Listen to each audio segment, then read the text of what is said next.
So I found this pretty expensive gaming PC, but I mean, if you have $2,000 to throw at a gaming PC, this one actually seems pretty good. It comes with the new Ryzen 5 5600X, which is a 6-core 12-thread with extreme speeds. It's very, very good processor.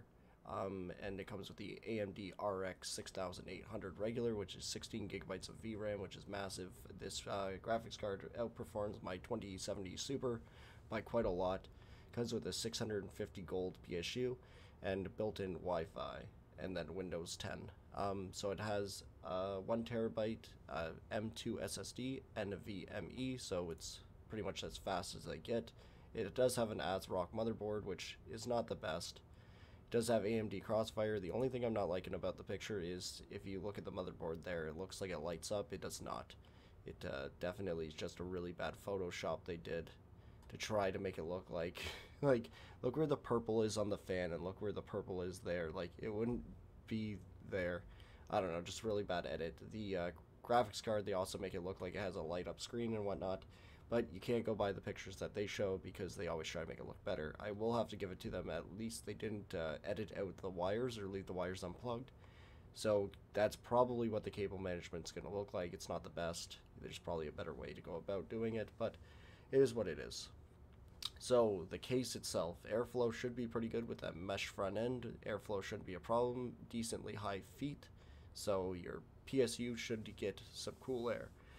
The power supply that it's showing is actually not too bad. The 750 watt from the same company has pretty good reviews. Game DS has 90 reviews at like 4.7 stars, and people seem to like it. So that's actually a decent power supply. It's nice that they actually threw something in like that. It does have 16 gigabytes of RAM, and it's at 3200 speed, which is the perfect speed to get your Ryzen CPU that extra little boost over the 3000. 3600 is probably the best bang for your buck. Not being too much more money, but you can settle for 3200 and probably be able to overclock it to 3400 without having to spend any money. The graphics card, looking at it from the pictures down below, actually looks like they give you a pretty decent one.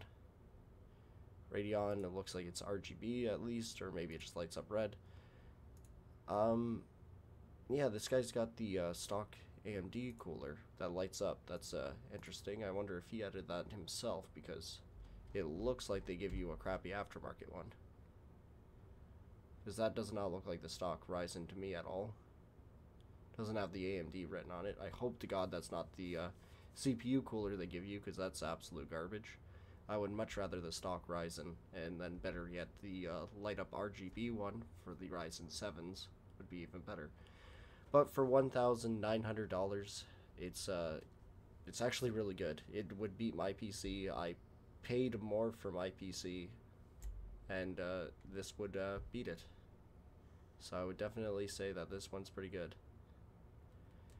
Yeah, the only downfall I would say is changing out that CPU cooler. Get rid of that.